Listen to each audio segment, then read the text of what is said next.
Saya kira untuk acara kita akan segera mulai.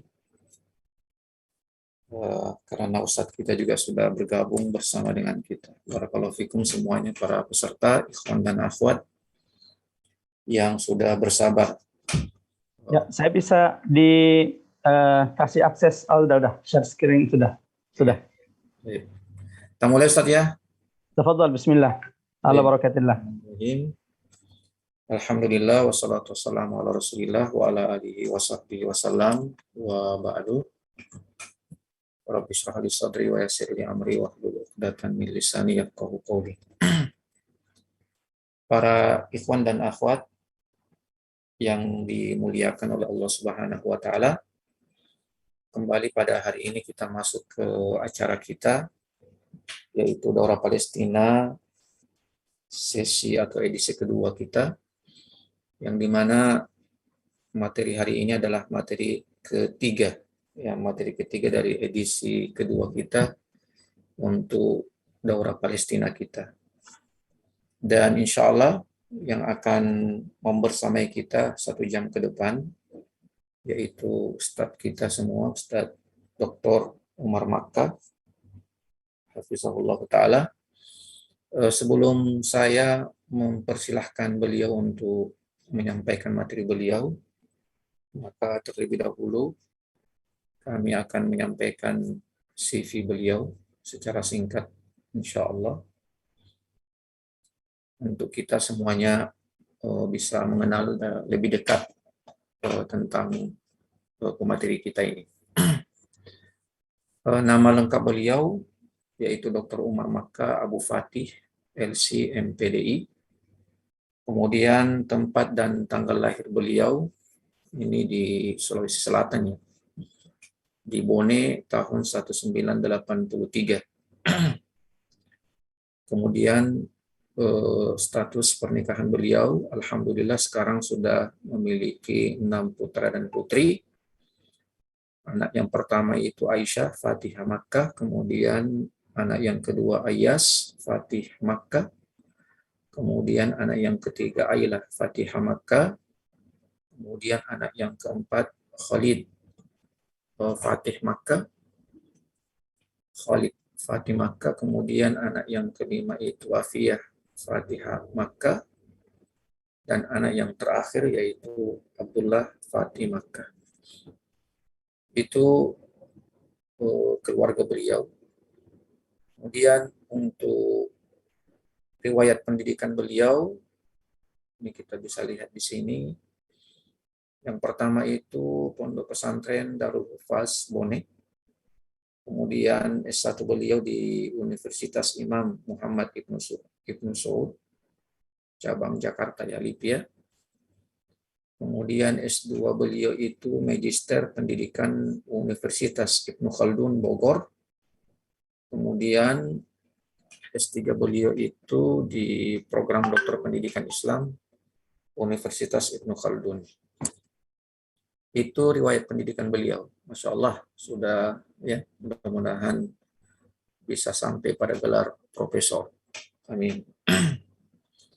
Kemudian untuk aktivitas beliau, yang pertama itu pernah, atau mungkin sampai sekarang, ya, dosen di Libya 2014 sampai Maret 2020.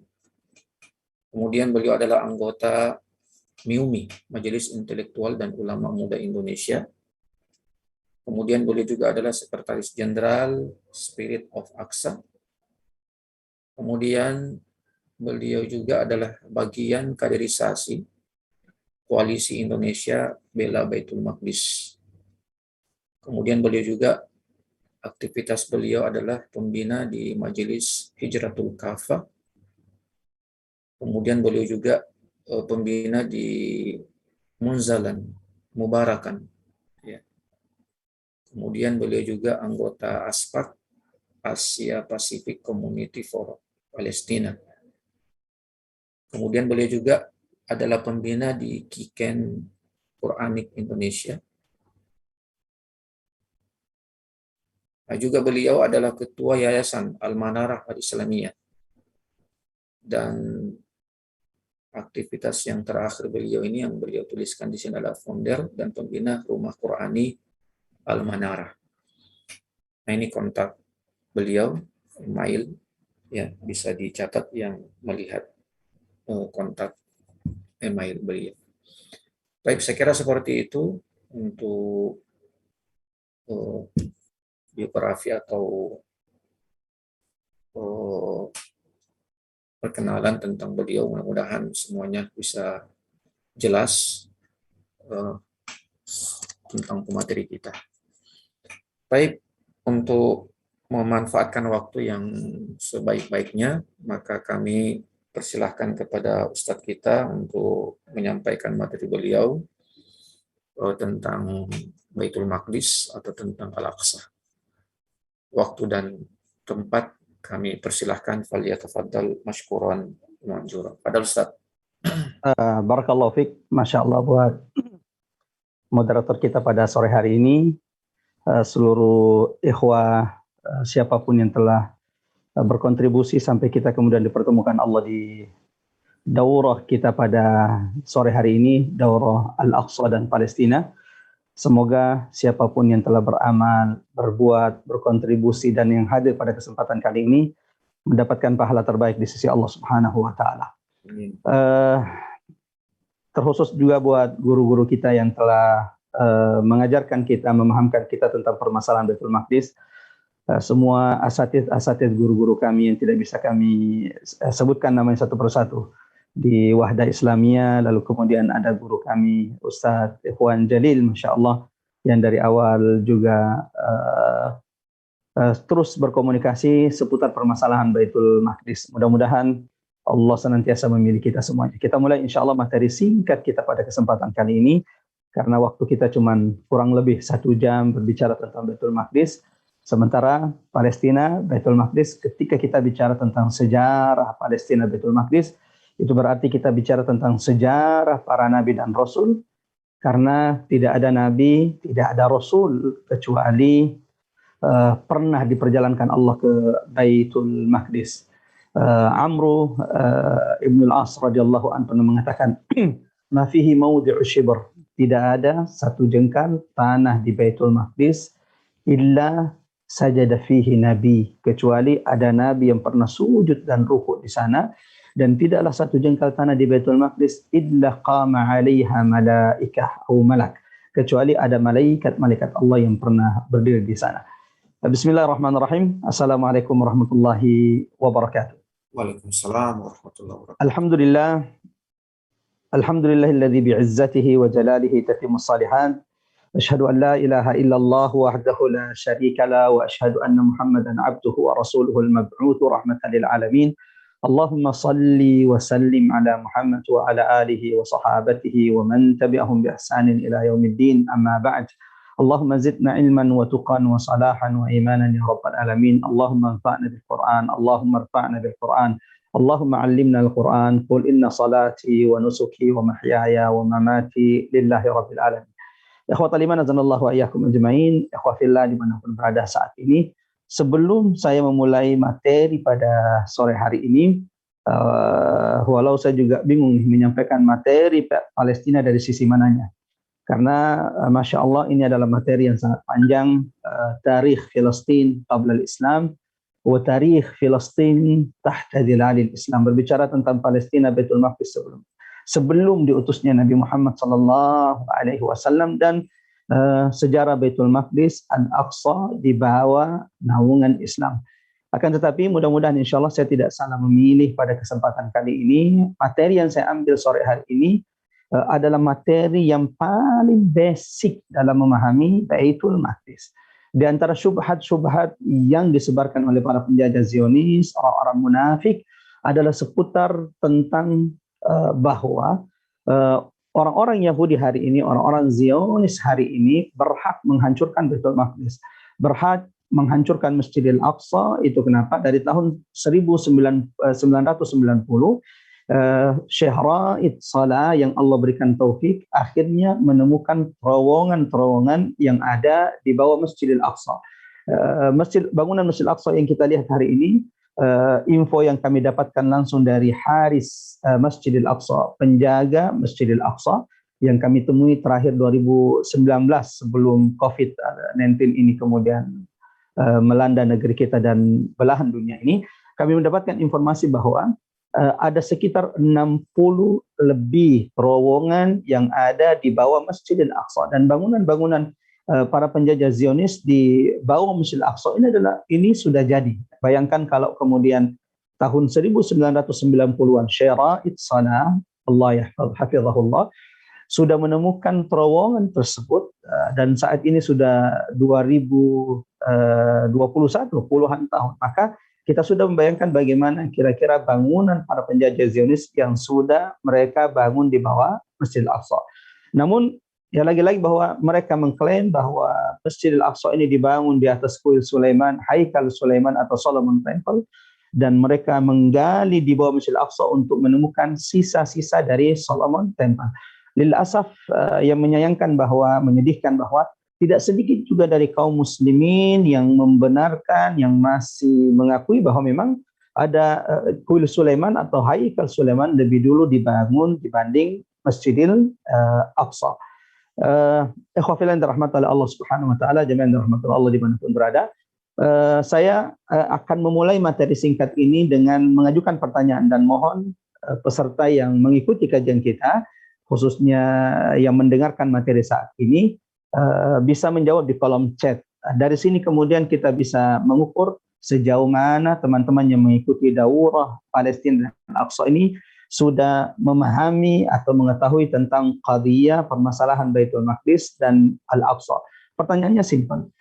Saya akan memberikan pilihan, silakan dipilih tentang siapakah yang pertama kali membangun Baitul Maqdis. Pilihannya ada 4. Ya. Yang pertama Nabi Adam. Siapakah yang membangun Masjidil Aqsa? Pilihannya ada 4. Yang pertama adalah Adam alaihissalam. Kita runut dari sisi sejarahnya. Dari segi sejarahnya. Yang kedua adalah Nabi Ibrahim. Yang ketiga adalah Nabi Sulaiman alaihissalam. Yang keempat adalah Nabi Muhammad sallallahu alaihi wasallam. Saya ulangi lagi pertanyaannya, siapakah yang membangun Masjidil Aqsa? Pilihannya ada 4. Silahkan dijawab di kolom chat. Nabi Adam, Ibrahim, Sulaiman, Muhammad sallallahu alaihi wasallam. Jangan lupa ada hadis Rasulullah, lamma faraqa Sulaiman min bina'i Masjid Baitul Maqdis. Setelah saudaraku Sulaiman selesai membangun Masjid Baitul Maqdis. Silakan. Kita beri waktu 1 menit dan kita akan lihat yang mana yang paling banyak pilihan jawabannya dari ikhwah yang dirahmati oleh Allah Subhanahu wa taala tentang siapakah yang pertama kali membangun Baitul Maqdis. Kenapa ini penting untuk kita ketahui ikhwah yang dirahmati Allah? Karena dari ketika kita mengetahui siapa yang pertama kali membangun Baitul Maqdis atau Masjidil Aqsa, dari sini kita akan tahu, atau dari sini kita bisa membantah syubhat yang disebarkan di tengah kaum muslimin yang seakan-akan membenarkan klaim orang-orang Yahudi atau penjajah Zionis, sehingga mereka berhak untuk menggali di bawah Masjidil Aqsa. Perlu juga saya informasikan bahwa al-khatar, ancaman bahaya yang saat ini sedang dihadapi oleh Masjidil Aqsa, ancaman bahaya yang sedang dihadapi oleh Masjidil Aqsa saat ini adalah taqsimul Aqsa min haits al-makan waz zaman. Pembagian Masjidil Aqsa, baik itu pembagian secara waktu dan secara tempat, menjadi 2 bagian. Ini yang harus disadarkan kepada umat Islam. Aqsakum masra nabiyukum, masjid kalian, tempat Isra Mi'raj Nabi Muhammad sallallahu alaihi wasallam, kekasih kalian, sedang tidak baik-baik saja. Ada ancaman besar Masjidil Aqsa, ya. Walau puncaknya adalah orang-orang Yahudi, para penjajah Zionis, menurut mereka puncak kejayaan mereka bukan dengan menguasai Palestina 100%, tetapi puncak kejayaan Yahudi penjajah Zionis di Palestina adalah ketika mereka sudah berhasil merobohkan La qaddarallah, semoga Allah tidak takdirkan dan Allah memilih kita bagian daripada yang menjaga Masjid Al-Aqsa. Uh, uh, Puncak kekuasaan mereka adalah ketika mereka sudah berhasil menghancurkan Masjid Al-Aqsa, lalu membangun di atas Masjid Al-Aqsa yang mereka sebut dengan Haikal Sulaiman Al-Maz'um. Nah, saat ini yang mereka rencanakan atau di antara planning mereka adalah bagaimana segera mungkin mereka bisa membagi Masjid Al-Aqsa menjadi dua bagian.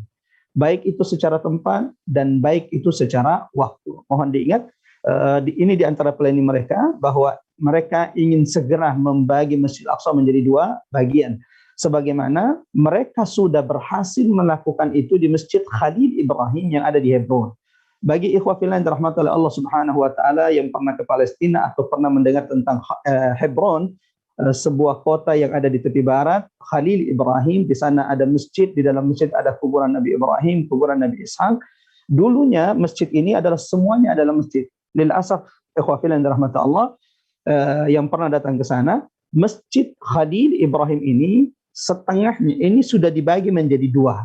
Setengahnya masjid dari makam Nabi Ibrahim ke depan itu masjid, kemudian dari makam Nabi Ibrahim ke belakang itu mereka jadikan sinagog. Sinagog itu adalah tempat ibadahnya orang-orang Yahudi. Dan mereka berhasil kemudian membagi dua Masjid Khalil Ibrahim.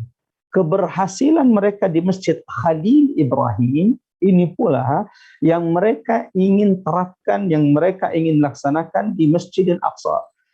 Saya tidak tahu apakah ikhwah fillah dirahmati Allah, teman-teman Wahdah Islamiyah atau kemudian kita Palestina.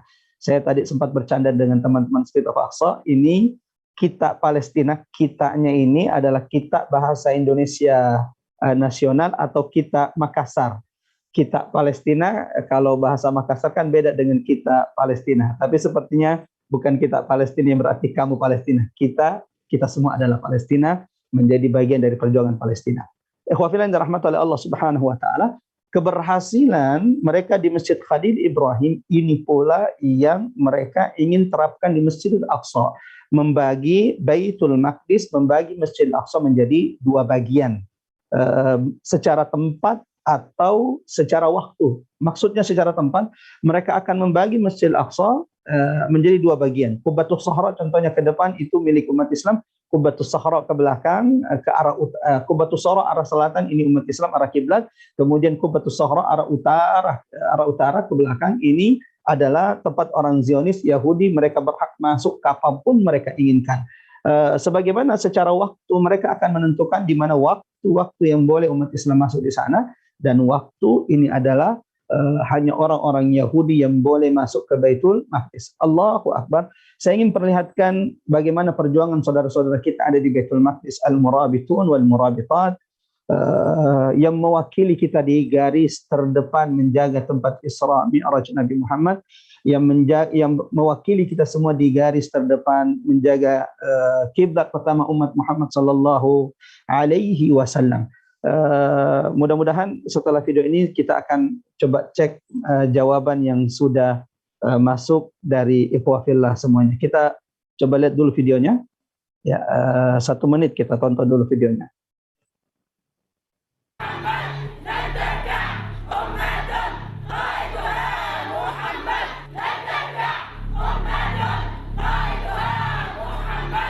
Allah Akbar ya muslimin. Apa ya muslimin? Nahmul Aqsa ya muslimin. Allahu Akbar. Allahu Akbar.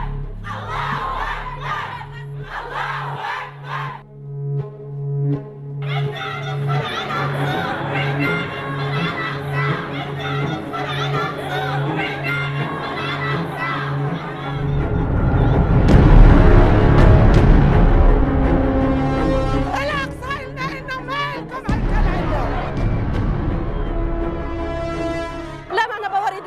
احنا حقنا ندخل على الاقصى زي اي حق، زيهم ما حقهم يدخلوا على الكنيسه، احنا حقنا ندخل على الاقصى. حسبي الله عليهم.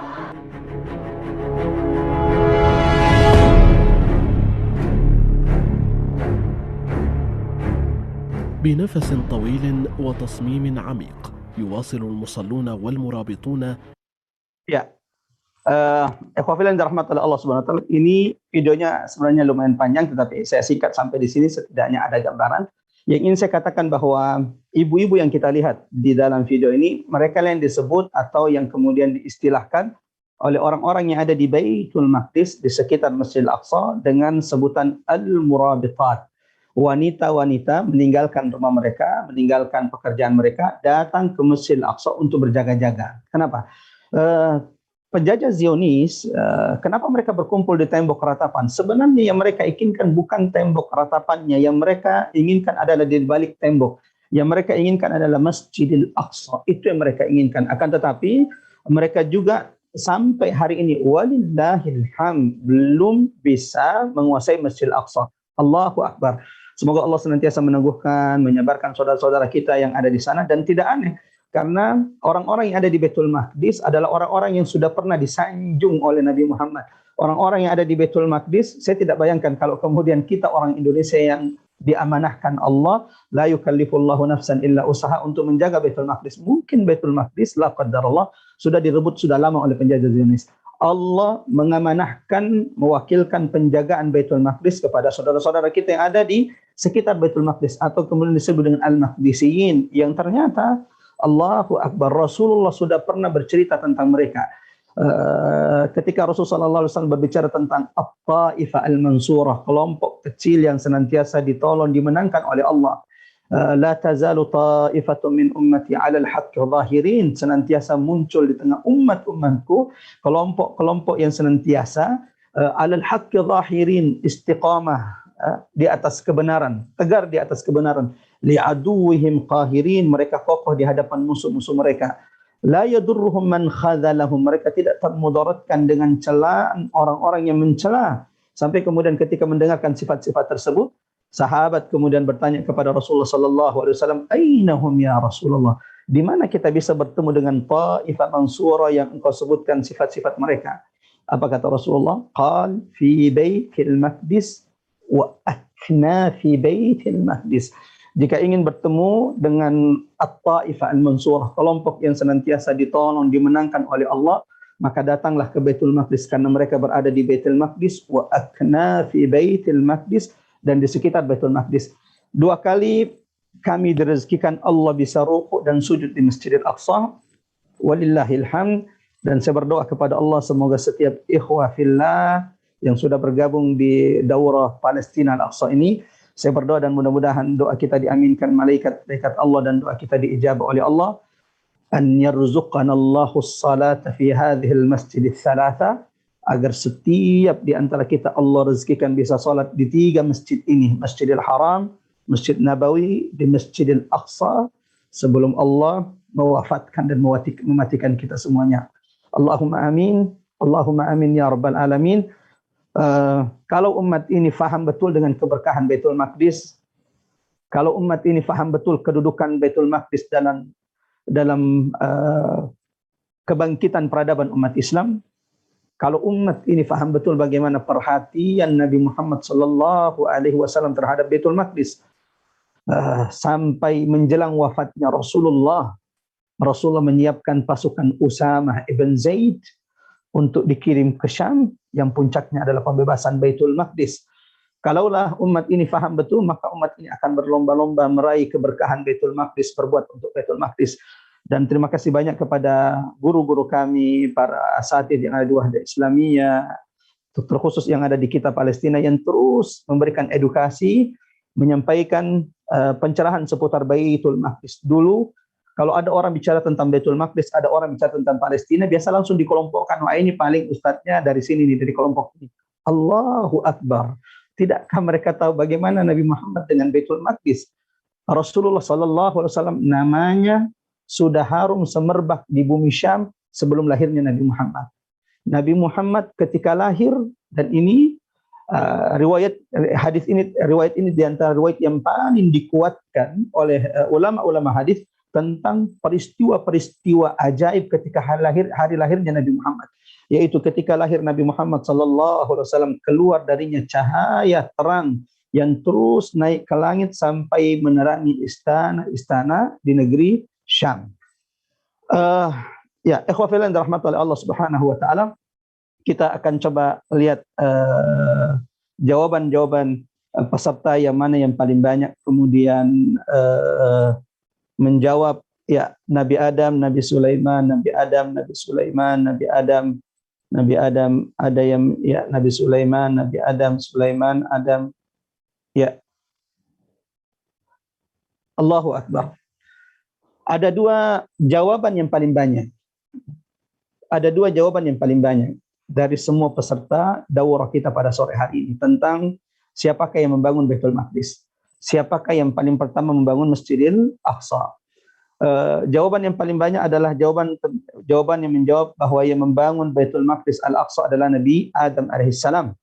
Jawaban yang paling banyak kedua adalah Sulaiman alaihissalam. Dari 4 pilihan, Adam alaihissalam, Ibrahim alaihissalam, Sulaiman alaihissalam, lalu kemudian yang ketiga adalah Nabi Muhammad sallallahu alaihi wasallam. Jamaah rahmatan Allah, ikhwatal iman azanallahu ayyakum ajma'in. Memang tidak ada dalil sharih. Tidak ada dalil sharih tentang siapakah yang membangun Baitul Maqdis atau Masjid Al-Aqsa.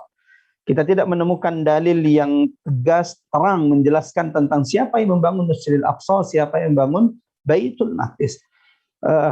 Dan di antara kemudian perkataan atau pendapat yang masyhur sering kita dengar adalah yang membangun Ka'bah adalah Nabi Ibrahim. Ini yang paling masyhur di tengah masyarakat. Kalau kita tanya siapa yang membangun Ka'bah, maka jawaban yang paling banyak kita temukan, kita dengarkan dari masyarakat kita, dari kaum muslim, pasti akan menjawab Nabi Ibrahim alaihissalam.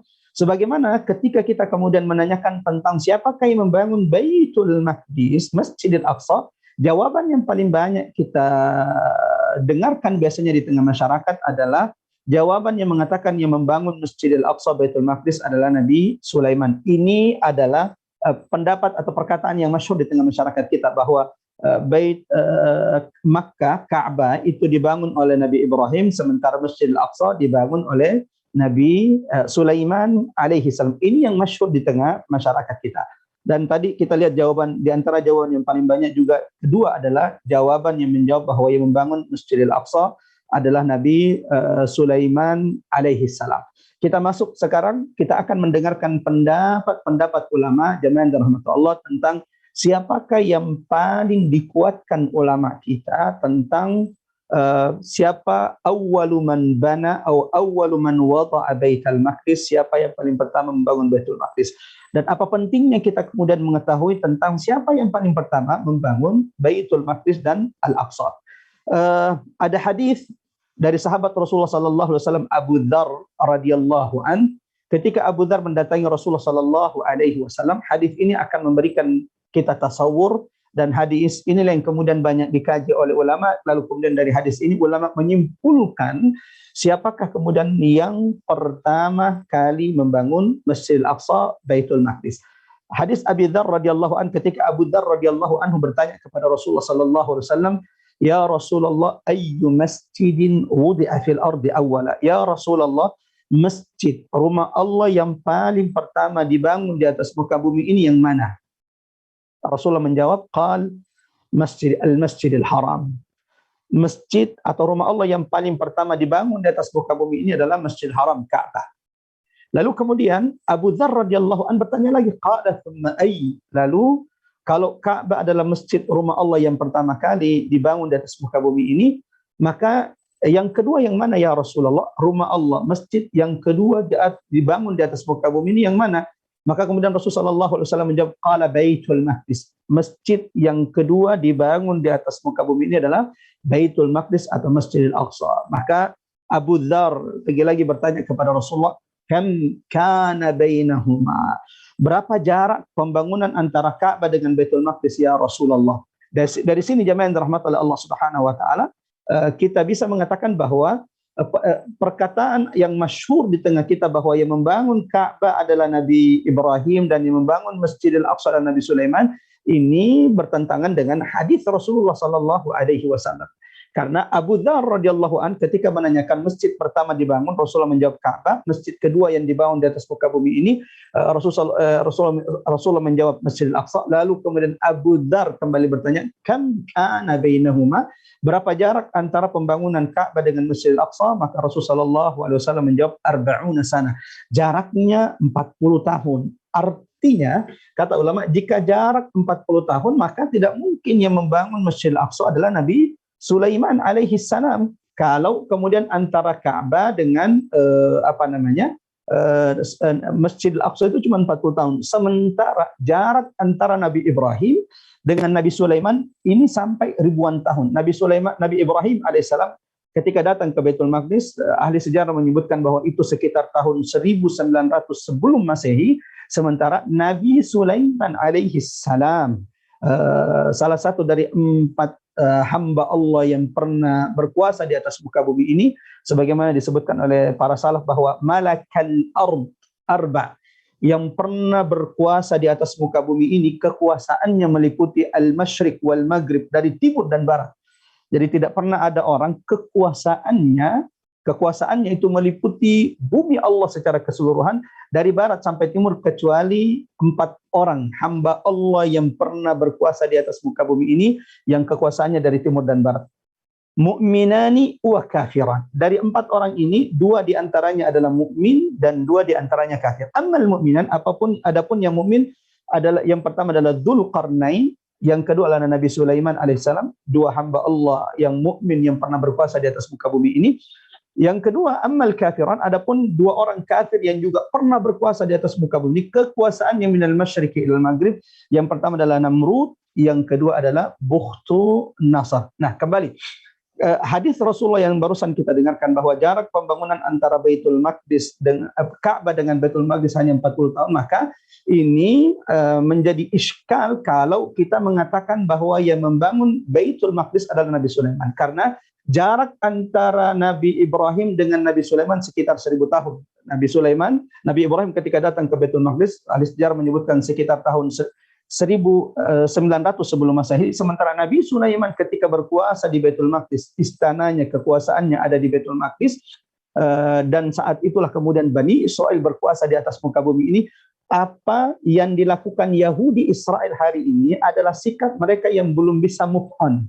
Ketika mereka terbuai dengan angan-angan mereka, kalau mereka bisa mengembalikan kejayaan yang pernah mereka miliki seperti di zaman Nabi Sulaiman.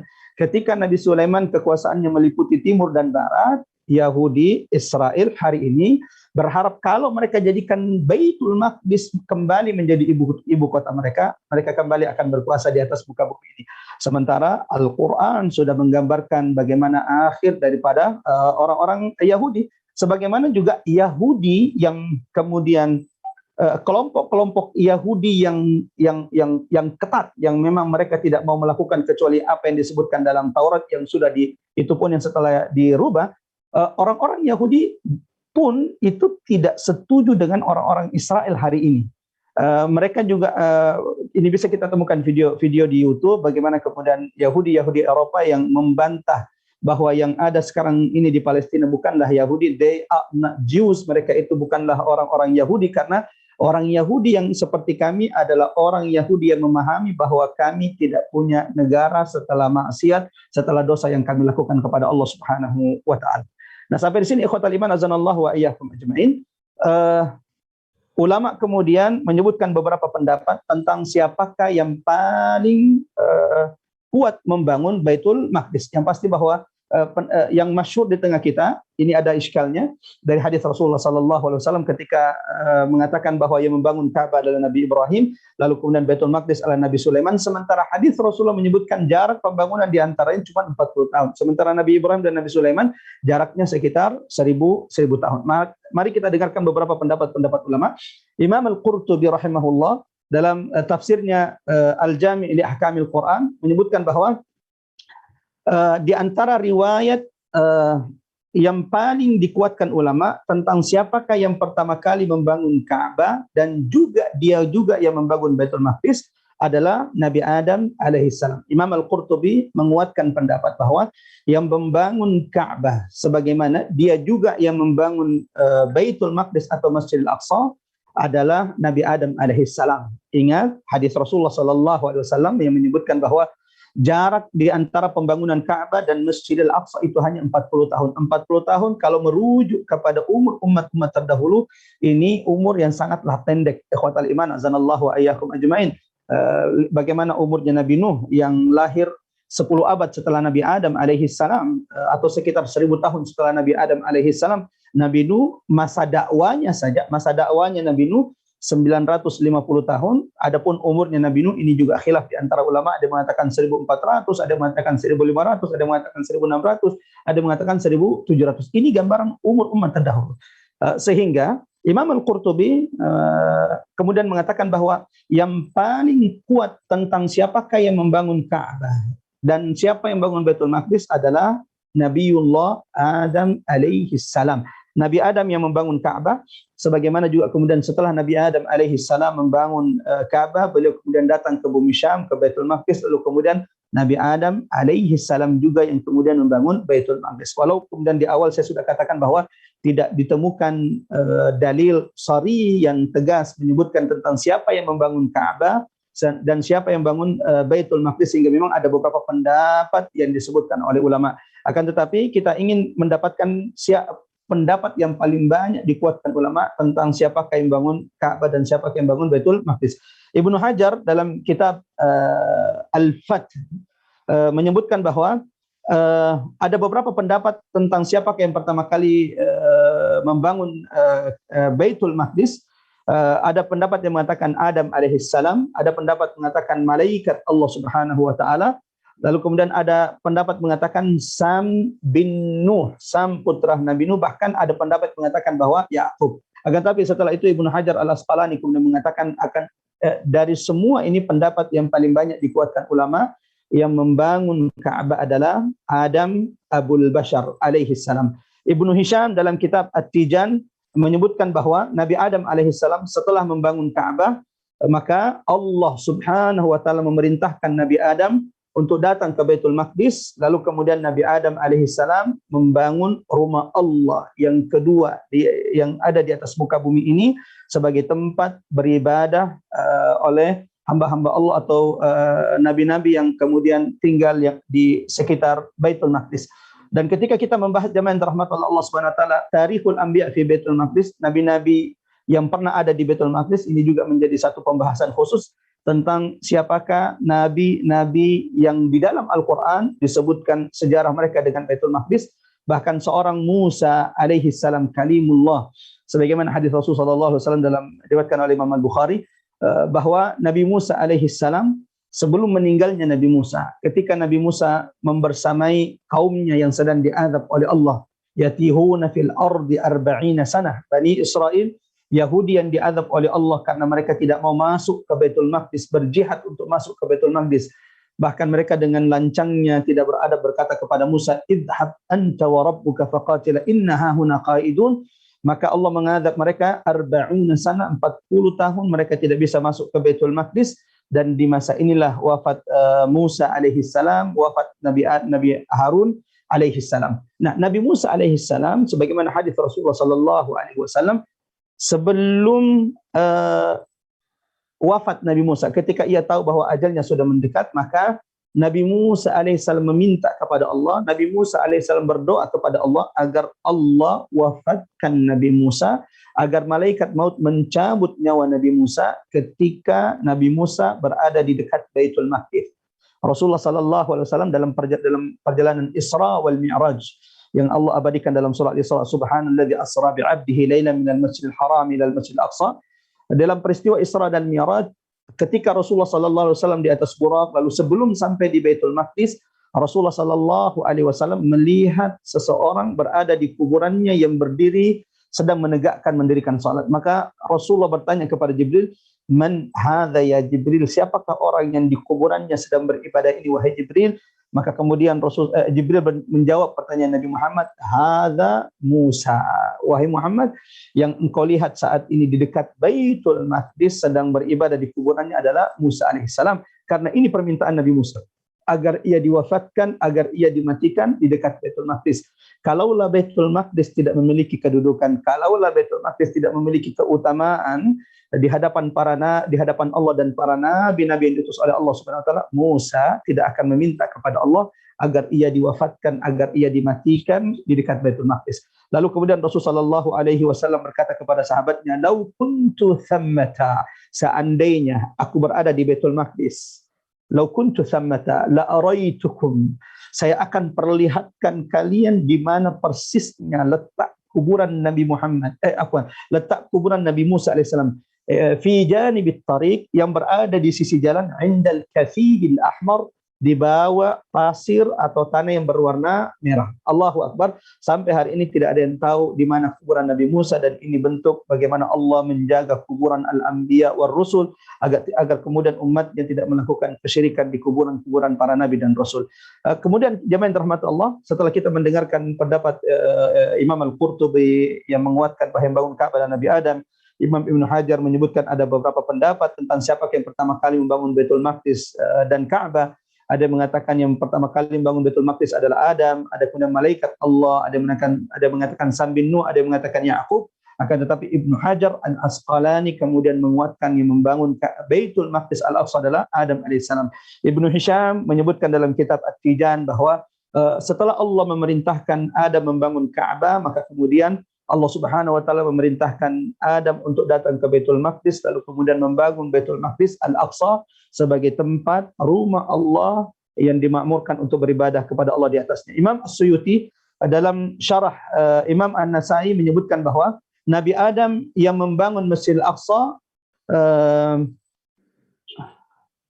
Nabi Adam, Imam As-Suyuti juga menguatkan bahwa yang membangun Masjid Al-Aqsa dan Nabi Adam. Adapun, lalu dilanjutkan oleh Imam Suyuti, adapun pembangunan Ka'bah oleh Nabi Ibrahim, sebagaimana pembangunan Masjidil Aqsa oleh Nabi Sulaiman, adapun pembangunan yang dilakukan Nabi Ibrahim terhadap Ka'bah, maka ini bukan pembangunan dari awal. Yang dilakukan Nabi Ibrahim yang diabadikan Allah di dalam Al-Quran, wa idh yarfa'u Ibrahimul qawa'ida minal baiti wa Ismail, ini adalah tajdid, memperbaharui bangunan Ka'bah yang sudah ada semenjak zaman Nabi Adam alaihissalam. Sebagaimana jemaah yang dirahmati oleh Allah Subhanahu wa taala, pembangunan yang dilakukan Nabi Sulaiman yang disebutkan Rasulullah sallallahu alaihi wasallam dalam hadis terhadap Baitul Maqdis, yang dilakukan Nabi Sulaiman terhadap Baitul Maqdis bukanlah membangun untuk pertama kali Baitul Maqdis, Masjid Al-Aqsa.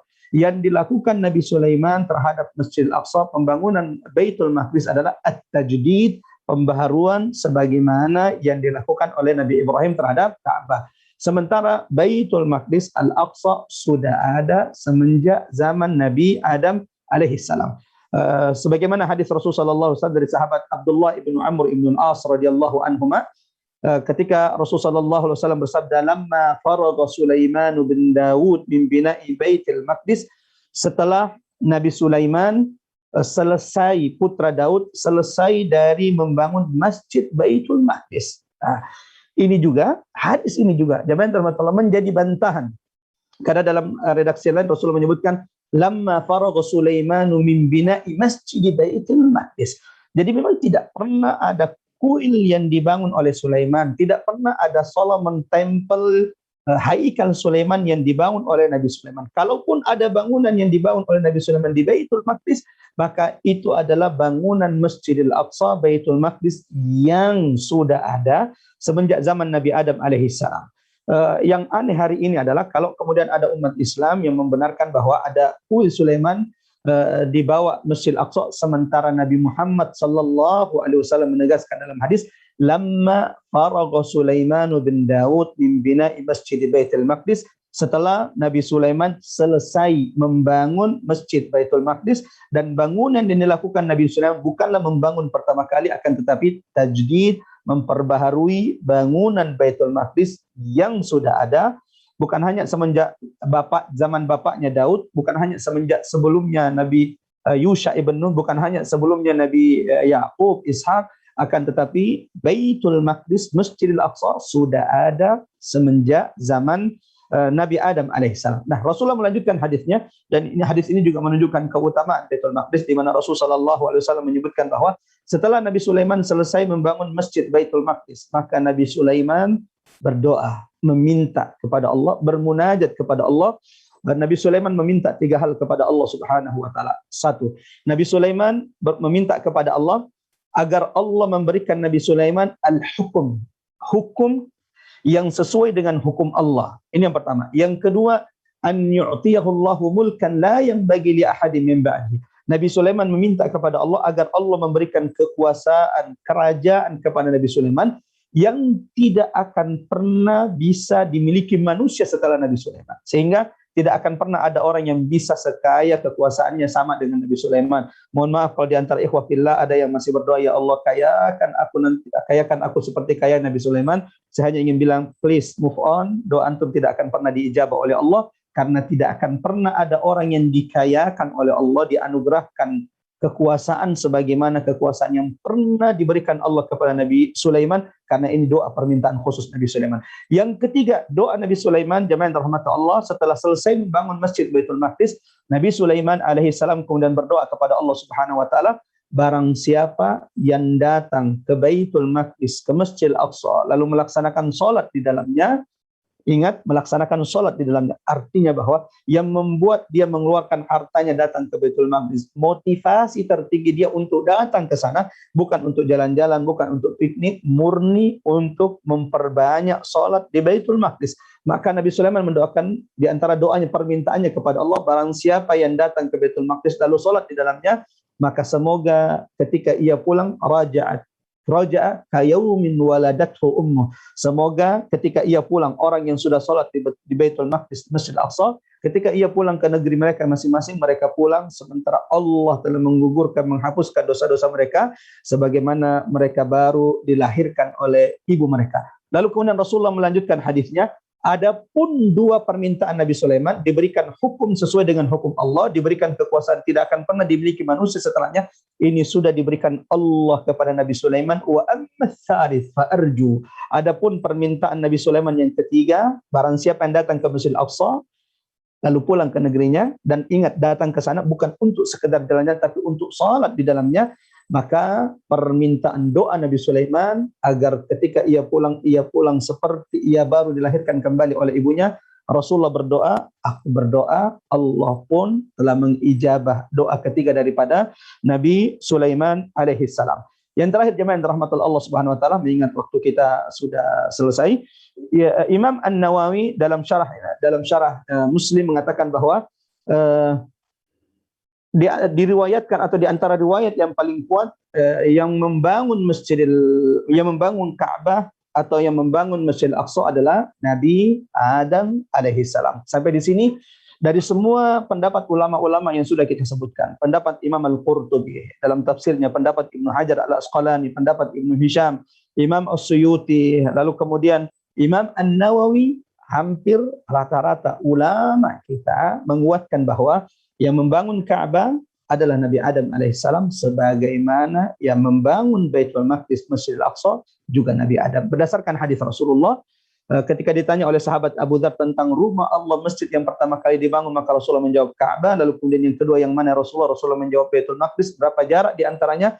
Jarak di antaranya hanyalah 40 tahun. Ini menunjukkan bahwa yang membangun Ka'bah, membangun Masjid Al-Aqsa adalah orang yang sama, dan yang paling dikuatkan ulama adalah Nabi Adam alaihissalam. Adapun yang masuk di tengah kita bahwa Ibrahim yang membangun Ka'bah, Nabi Sulaiman yang membangun Baitul Maqdis, iskalnya nanti adalah hadis menyebutkan jarak pembangunan Ka'bah dengan Masjid Baitul Maqdis Al-Aqsa hanya 40 tahun. Sementara jarak antara Nabi Ibrahim Khalilur Rahman dengan Nabi Sulaiman alaihissalam sekitar 1000 tahun, ya.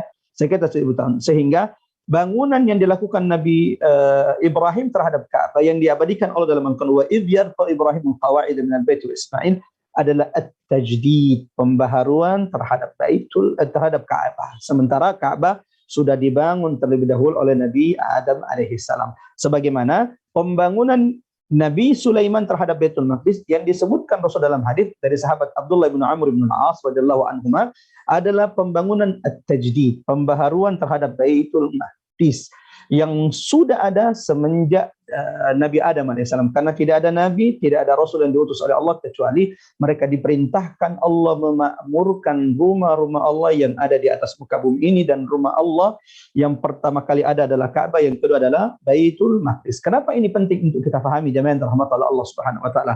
Ini akan menjadi kekuatan bagi kita. Ini akan menjadi dalil bagi kita membantah syubhat para penjajah Zionis, syubhat orang-orang Yahudi yang didukung oleh orang-orang munafik yang mengatakan bahwa ya pantas dong orang Yahudi juga berhak untuk membongkar Masjidil Aqsa, karena memang Masjidil Aqsa dibangun umat Islam di atas kuil Sulaiman yang sudah ada semenjak zaman Nabi Sulaiman. Dan Nabi Sulaiman sejarahnya di Baitul Maqdis lebih dulu dibanding Nabi Muhammad SAW. Kita katakan bahwa Baitul Maqdis bukan dibangun oleh Nabi Muhammad SAW. Al-Aqsa tidak dibangun oleh Nabi Muhammad. Baitul Maqdis sudah ada sebelum Nabi Sulaiman lahir di Baitul Maqdis. Ribuan tahun yang sebelumnya, bahkan sudah ada semenjak zaman Nabi Adam alaihi salam. Hari ini di antara syubhat yang disebarkan oleh para penjajah Zionis, orang-orang Yahudi. Kenapa mereka mengklaim berhak untuk menghancurkan Masjid Al-Aqsa? Karena di bawah Masjid Al-Aqsa ada Haikal Sulaiman. Maka dari sini kesimpulannya bahwa di antara hoax terbesar di atas muka bumi hari ini adalah ketika kita ikut-ikut mempercayai bahwa di bawah Masjidil Aqsa ada Haikal Sulaiman. Tidak pernah ada Haikal Sulaiman. Bahkan yang aneh adalah ketika seorang muslim ikut-ikut mempercayai, sementara Nabi Muhammad sudah tegas mengatakan setelah Nabi Sulaiman selesai membangun Masjid Baitul Maqdis. Kalau orang Yahudi mengklaim itu hak mereka, lakum dinukum waliyadin, sebagaimana orang Nasrani lakum dinukum waliyadin, tapi bagi umat Islam ini musibah ketika masih mempercayai di bawah Baitul Maqdis ada Masjidil Aqsa. Karena Masjidil Aqsa sudah ada sebelum ada Nabi Sulaiman, bahkan semenjak zaman Nabi Adam alaihi salam. Mudah-mudahan jemaah yang dirahmati Allah, materi singkat pada sore hari ini menambahkan pengetahuan kita terhadap Baitul Maqdis, Masjidil Aqsa. Doa saya, wasiat saya atau nasihat saya mulai sekarang, perbanyaklah berdoa kepada Allah agar Allah rezekikan engkau bisa ruku, engkau bisa sujud di 3 masjid yang disucikan di dalam Islam. Masjidil Haram, Masjid Nabawi, Masjidil Aqsa. Dan saya tutup kajian sore hari ini dengan dirahmati oleh Allah Subhanahu wa taala.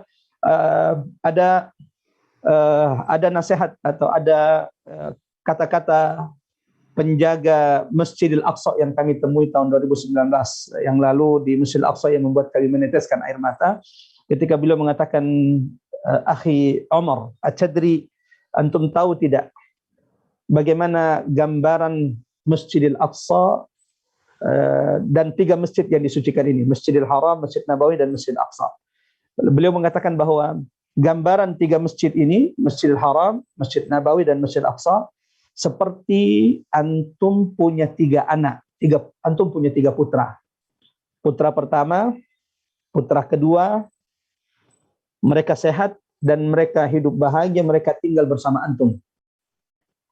Yang ketiga, gambaran Masjidil Aqsa. Jadi beliau gambarkan bahwa untuk memahami permasalahan Masjidil Aqsa, Masjidil Haram, Masjid Nabawi, Masjidil Aqsa, bayangkan antum punya 3 putra, 2 putra hidup bersama antum dan mereka hidupnya sehat-sehat, semuanya gemuk-gemuk, semuanya tidak ada masalah. Yang ketiga, putra ketiga antum ini sedang sakit, dan ketika ia sakit keras, ia sedang dalam penjara. Lalu beliau berkata, tasawwar akhi, bayangkan, dari 3 putramu, 1-2 putramu tinggal bersama dan mereka sehat, yang ketiga ini sakit keras dan dia di penjara, dan dia dalam penjara. Kira-kira yang tidak bisa membuatmu tidur setiap malam yang mana dari ketiga putramu? Saya jawab, yang terakhir, yang ketiga. Qal, hadha halu masjidikumul Aqsa. Ini kondisi Masjidil Aqsa. Ia tidak sedang sehat-sehat dan ia sedang dijajah oleh penjajah Zionis, dan Allah pasti memilih hamba-hamba pilihan untuk berbuat untuk Baitul Maqdis, dan semoga Allah memilih kita di antaranya insyaallah. Allahumma amin ya rabbal alamin. Allahumma amin ya rabbal alamin.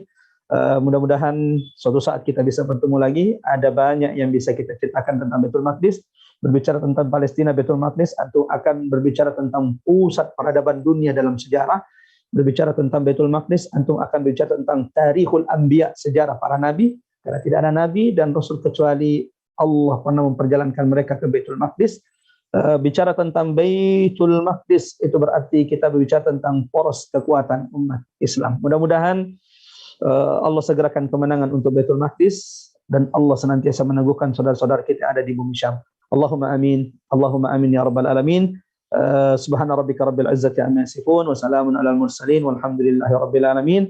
Wa sallallahu ala Muhammad wa ala ali Muhammad. Assalamualaikum warahmatullahi wabarakatuh, dan saya serahkan kembali kepada ustaz kita, host kita pada kesempatan kali ini. Tafadhal.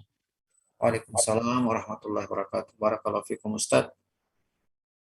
Masya Allah, pemaparan yang sungguh sangat begitu indah dan begitu sangat menakjubkan bagi kita semua tentang bagaimana kedudukan daripada Masjidil Aqsa. Tadi sebelumnya juga sudah disampaikan oleh Ustadz kita tentang bagaimana usaha Yahudi untuk betul-betul menguasai, baik itu dari sisi tempat dan juga dari sisi waktu. Mereka berupaya untuk bisa menguasainya. Tapi tadi kita mendapatkan info dari Ustadz kita bahwa alhamdulillah sampai hari ini masih tetap berada pada kaum muslimin, yaitu saudara-saudara kita di Palestina, Masjidil Aqsa. Dan mudah-mudahan itu bisa terus dijaga oleh saudara-saudara kita, dan kita juga berharap menjadi bagian daripada yang menjaga dan memenangkan Masjidil Aqsa kembali kepada kaum muslimin.